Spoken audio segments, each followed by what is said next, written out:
প্রিয় শিক্ষার্থীরা, তোমরা ষষ্ঠ থেকে যারা নবম শ্রেণীতে পর্যন্ত পড়ো, তোমাদের ষান্মাসিক মূল্যায়ন এর আগে হয়েছে, কিন্তু তোমাদের বার্ষিক পরীক্ষার প্রশ্ন কিভাবে হবে? আরেকটা হলো যে তোমাদের রিসেন্ট যে কয়টা পরীক্ষা বাকি আছে সেই পরীক্ষাগুলো কিভাবে হবে সেই নিয়ে গুরুত্বপূর্ণ একটা সিদ্ধান্ত হয়েছে। তোমরা জানো যে আমার ভিডিওগুলো যারা দেখো, আমি যে ভিডিও যে বিষয়টা আলোচনা করি, যেটা বলি, সাধারণত এটা সোর্স থেকে পাওয়া এবং এটাই হয় পরবর্তীতে। দেখো, আমি কিন্তু এইচএসসি এর অটো পাসের কথা আবার বলেছিলাম। এইচএসসি কিন্তু অটো পাস অলরেডি হয়ে গেছে, তোমরা জানো। তবে এইচএসসি অটো পাস তোমাদের পরীক্ষা মূল্যায়ন কিভাবে হবে এ নিয়ে দুইটা বিষয় আলোচনা চলছে। খুবই গুরুত্বপূর্ণ তোমাদের জন্য এই দুইটা জিনিস জানা। কারণ তোমরা অনেকে মেডিকেল বা ভার্সিটি চিন্তা করতেছো, বা অনেকে বিভিন্ন বিষয় নিয়ে পড়ালেখা করার চিন্তা করতেছো, তাদের জন্য খুবই জরুরি। আরেকটা হলো, যারা কিভাবে তোমাদের যারা স্কুল শাখায় যারা ষান্মাসিক মূল্যায়ন আগে দিয়েছো, ষষ্ঠ, সপ্তম, অষ্টম, নবম শ্রেণীর শিক্ষার্থীরা, তোমাদের পরীক্ষা কিভাবে হবে, যে অবশিষ্ট পরীক্ষাটা এবং বার্ষিক পরীক্ষাটা, সেটা তোমাদের জন্য গুরুত্বপূর্ণ ধারণা তোমরা পেয়ে যাবে এখন, যেহেতু তোমাদেরকে এই বিষয় নিয়ে আলোচনা হয়েছে, সিদ্ধান্ত হয়েছে। প্রিয় শিক্ষার্থীরা, দেখো, এইচএসসি পরীক্ষা আবার কি হবে এটা নিয়ে অনেক কথা চলছিল। আসলে এইচএসসি পরীক্ষা আর হবে না। অনেক স্টুডেন্টরা, নটরডেমের শিক্ষার্থীরা আন্দোলন করেছিল, অনেক ভালো ভালো শিক্ষার্থীরা, কলেজের শিক্ষার্থীরা আন্দোলন করেছে, তারা পরীক্ষা চায়। কিন্তু সম্প্রতি আবার বন্যা দেখা দেওয়ার কারণে এটা আর হবে না, সম্ভাবনাই নেই। যদিও এটা নিয়ে অনেক কিছু সমন্বয়করা অনেক উত্তপ্ত কথা বলতেছিল। আসলে সমন্বয়কদের এই বিষয়ে তাদের তাদের চিন্তা ভাবনা হয়তো তাদের মতো, কিন্তু আসলে আমার মনে হয় যে সমন্বয়কদের এই বিষয়ে তাদের নাক গলানো উচিত না। কারণ হলো যে, যেহেতু তোমাদের এইচএসসি পরীক্ষাতে তোমরা জানো যে তোমাদের এখন কেমন পরিস্থিতি আছে। তারা তো তাদের একটা করে পজিশন পেয়ে গেছে এবং তারা এই জন্য সব বিষয়ে এখন কথা বলতে যাচ্ছে। কিন্তু তাদের উচিত ছিল যে শিক্ষার্থীরা এই বিষয়টা ভাবা, কারণ অনেক অসুস্থ শিক্ষার্থী এবং যাদের পরীক্ষা এখনো হয়নি, যে পরীক্ষাগুলো হয়নি, এই পরীক্ষাগুলো আরো যদি 1 মাস পিছানো হয়, তোমরা অ্যাডমিশনে কিভাবে কি করবা? কারণ ইন্টার পরীক্ষা বা এসএসসি পরীক্ষা তেমন ফ্যাক্ট হয় না। অ্যাডমিশনে কিন্তু নিজের প্রস্তুতিটা অনেক গুরুত্বপূর্ণ। আর যারা এসএসসি তে ফেল করে ফেলছে, কিংবা এসএসসি তে 1.2 পয়েন্ট পেয়েছে, ইন্টারে এসে প্লাস পাবে, এটা কোনো সম্ভাবনাই নেই। এটা হলো, আর বরঞ্চ আরো এসএসসি চেয়ে ইন্টারে সবচেয়ে রেজাল্ট খারাপ হয়। কিন্তু ইন্টারে নরমালি সাধারণত রেজাল্ট খারাপ দেওয়া হয় না, অটো পাস যারা তোমরা এর আগে দেখেছো। তবে শিক্ষা উপদেষ্টা বলেছেন, একটি অনভিপ্রেত ঘটনার কারণে এইচএসসি পরীক্ষা বাতিলের সিদ্ধান্ত নিতে হয়েছে। এখনো সারা দেশে আইন শৃঙ্খলা পরিস্থিতি ফিরিয়ে আনতে পারিনি। টেস্টের মূল্যায়নপত্র শিক্ষা প্রতিষ্ঠান থেকে নেওয়া হবে। তার মানে তোমরা অনেকে কিন্তু টেস্ট পরীক্ষা ফেল করেছো, অনেকে পি টেস্টে ফেল করেছো। তাহলে কি তোমাদের রেজাল্ট টেস্ট বা পি টেস্টের আলোকে দিবে? তাহলে তো তোমাদের মহা বিপদ হয়ে যাবে, তখন তো ভালো রেজাল্ট আসবে না। একটা বিষয় হলো, অধ্যাপক আবুল বাশার জানান, এসএসসি তে খারাপ থাকলে জিএসসির ফল বিবেচনা করা হবে। জিএসসি তে খারাপ থাকলে যে 7 বিষয়, যেগুলো বিষয় পরীক্ষা হয়েছে আর সেগুলোতে কেমন ফল করেছে সেটা দেখা হবে, সেটাকে গুরুত্ব দেওয়া হবে। সর্বোপরি যেখানে শিক্ষার্থীদের সর্বোচ্চ বেনিফিট দেওয়া যায় সেটা আমরা দিব। তার মানে তারা বলেছে যে তারা সাধারণত এসএসসি তোমাদের রেজাল্ট দেখা হবে, আবার যেগুলো পরীক্ষা হয়েছে সেগুলো দেখা হবে।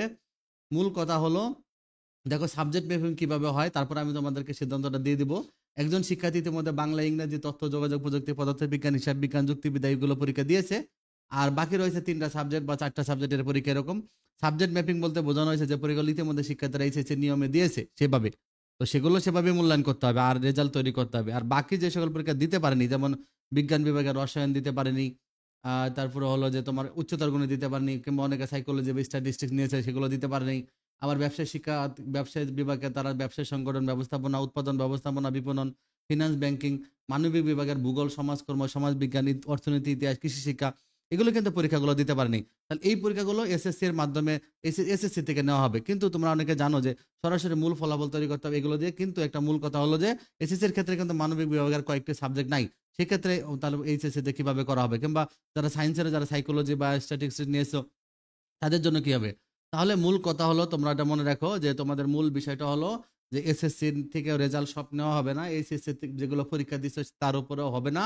আবার টেস্ট বা প্রি টেস্টের আলোকেও হবে না। তোমাদের মূল বিষয়টা হলো, তোমরা যে এসএসসি তে যে বিষয়গুলো ভালো করেছিলে সেই মার্কগুলো নেওয়া হবে। আর যে বিষয়গুলো তোমরা খারাপ করেছো, যে একটু এসএসসি তে হয়তো প্লাস আসেনি, খারাপ করেছো, ওই বিষয়গুলো তোমাদেরকে তোমরা যদি পরীক্ষা হয়ে গেছে তাহলে সেটা দেখা হবে তুমি সেখানেও কেমন করেছো। অথবা তোমার টেস্ট বা প্রি টেস্টের ফলাফল যদি প্রতিষ্ঠান থেকে সব তো পাঠাতে পারবে না, অনেক প্রতিষ্ঠান পাঠাতে পারে না, তো এত কিছু দেখার হবে না। তবে সাধারণত ওইগুলোর একটু আপগ্রেড মার্ক দেওয়া হবে, যেন তোমাদের কারো যেন মন খারাপ না হয়, কিংবা তোমরা এই পরীক্ষা নিয়ে যেন টেনশন ফিল না করো। এই জন্য এসএসসি থেকে সবসময়, সাধারণত পরীক্ষা দিলে এসএসসি তে খারাপ করে, কিন্তু তোমার সাবজেক্ট ম্যাপিং এর কারণে তোমাদের এখানে কিন্তু রেজাল্ট ভালো আসবে। আরো সবার অবশ্যই একটু করে করে ভালো আসবে। কোনো মানে যদি কারো রেজাল্ট খারাপ আসে এসএসসি ইন্টারে, তোমরা যদি বোর্ড চ্যালেঞ্জ দিবা তখন, তাহলে দেখবা তখন তোমার রেজাল্টটা আবার আগে বেশি আসবে। এটা তোমরা গুরুত্বপূর্ণ একটা বিষয় মনে রাখবা। যাদের এসএসসি থেকে রেজাল্ট ভালো আসবে এইচএসসি তে তাদের কোনো প্রবলেম নাই। যারা এসএসসি তে এ প্লাস পেয়েছো তারা এইচএসসি তেও গোল্ডেন এ প্লাস পাবা। কয়টা পরীক্ষা কেমন দিয়েছো এটা গুরুত্বপূর্ণ না। আর যাদের এসএসসি তে ভালো ছিল কিন্তু ইন্টারে খারাপ এসেছে তাদেরকে আমি বলে রাখতেছি তোমরা যখন রেজাল্টটা বের হবে তারপরেই সাথে সাথে তোমরা বোর্ড চ্যালেঞ্জ করা যায় সেই বোর্ড চ্যালেঞ্জটা করবা, তোমাদের রেজাল্টটা ভালো হয়ে যাবে। এর আগের বার এরকম হয়েছিল যারা করোনার সময় অটোপাস দিয়েছিল যাদের রেজাল্ট ভালো হয়েছে এসএসসি তে অনেকের, আবার অনেকের খারাপ আসছিল প্রথমে এসএসসি তে এ প্লাস কিন্তু ইন্টার এ প্লাস আসেনি, তারা বোর্ড চ্যালেঞ্জ করার পর সবার রেজাল্ট আবার ভালো আসছে। তো তোমরা এই বিষয়টা মাথায় রাখবা, মনে রাখো এটা খুবই গুরুত্বপূর্ণ তোমাদের জন্য একটা কথা।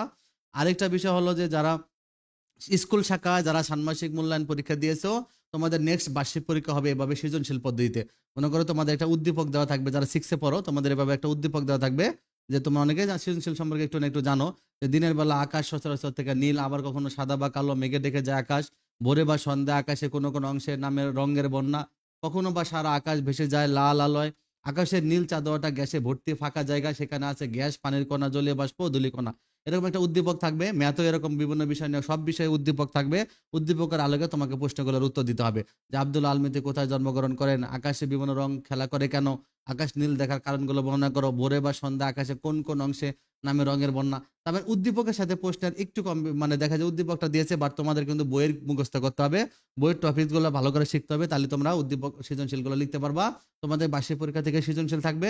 এমনকি আলোচনা চলছিল যে তোমাদের যে কটা পরীক্ষা হয়নি সেই কটা পরীক্ষা সৃজনশীল পদ্ধতিতে নেওয়ার জন্য, কিন্তু এটার উপরে ভেটো এসেছে, তোমাদের এভাবে হবে না। যে কটা পরীক্ষা বাকি আছে সেই কটা পরীক্ষা স্কুলকে নেওয়ার জন্য নির্দেশনা দেওয়া হচ্ছে এবং স্কুল তাদের নির্ধারিত প্রশ্ন নিয়মে প্রশ্ন আসবে, বাট সৃজনশীল কোনো না। কিন্তু বার্ষিক পরীক্ষা তোমাদের আবার সৃজনশীল পদ্ধতিতে হবে, কারণ তোমরা পরবর্তী ক্লাসগুলো গিয়ে আবার সৃজনশীল ফিরে পাচ্ছ, সেখানে ম্যাচ খাওয়ার জন্য তোমরা যেন বার্ষিক পরীক্ষাটা কোনো রকম সৃজনশীল দিতে পারো। তবে বলা হয়েছে উদ্দীপকগুলো যেন বইয়ের আলোকে হয় প্রশ্নগুলো। তো তোমরা আরেকটা হলো তোমাদের এরকম এমসিকিউ থাকবে অবশ্যই। তো আমি এখানে ম্যাথের একটা এমসিকিউ নমুনা দিয়েছি, বাট এটা গুরুত্বপূর্ণ না। মূল কথা হলো তোমাদের এরকম করে ম্যাথও এমসিকিউ থাকবে, সব সাবজেক্টে এমসিকিউ থাকবে, প্লাস এরকম সৃজনশীল প্রশ্ন থাকবে। আর তোমরা যারা যারা আমাদের চ্যানেলটা সাবস্ক্রাইব করে নেই সাবস্ক্রাইব করে রাখো, আমি তোমাদেরকে গুরুত্বপূর্ণ সব সাজেশন ভিডিওগুলো দিব এবং অ্যান্সার গুলো দিয়ে দিব, পরীক্ষা যেভাবে আসবে সে সব প্রশ্ন এবং উত্তরগুলো তোমাদেরকে দিয়ে দিব।